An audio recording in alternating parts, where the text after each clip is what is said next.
Hai murid-murid, hari ini kita akan belajar tentang strategi menjawab soalan kecuali berdasarkan petikan.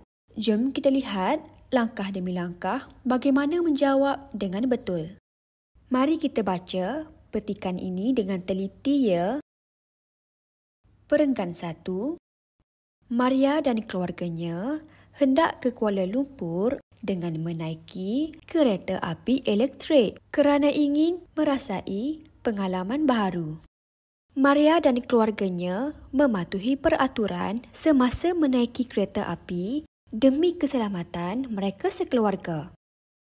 Semasa menunggu kereta api, mereka sekeluarga berdiri di belakang garisan kuning. Perenggan 2. Mereka turut beratur di tepi kiri dan kanan pintu sebelum masuk ke dalam kereta api untuk memberi laluan kepada penumpang yang keluar dari dalam kereta api.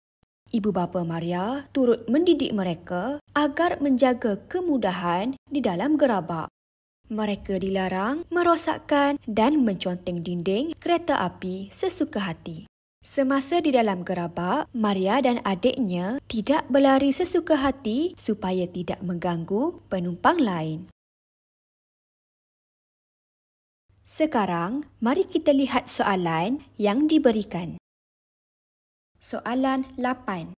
Berikut ialah tindakan yang dilakukan oleh keluarga Maria berdasarkan petikan, kecuali A. Tidak berlari sesuka hati, B. Menjaga kemudahan di dalam gerabak, C. Merosakkan dan menconteng dinding kereta api, D. Beratur di tepi kiri dan kanan pintu sebelum masuk. Ingat ya, soalan ini mengandungi perkataan kecuali. Jadi, kita kena cari pilihan jawapan yang tiada dalam petikan.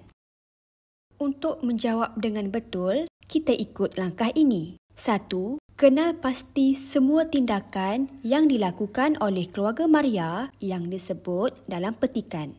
Kedua, semak satu persatu pilihan jawapan. Dan ketiga, cari satu pilihan yang tidak disebut dalam petikan. Sekarang, mari kita analisis pilihan jawapan. Mari semak berdasarkan bukti daripada petikan.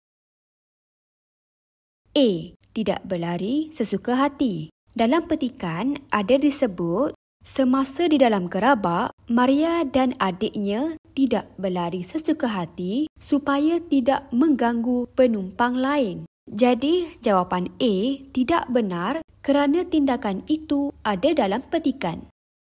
Seterusnya, B. Menjaga kemudahan di dalam gerabak. Dalam petikan, terdapat ayat yang berbunyi, ibu bapa Maria turut mendidik mereka agar menjaga kemudahan di dalam gerabak. Jadi, jawapan ini juga tidak benar kerana mereka menjaga kemudahan di dalam gerabak.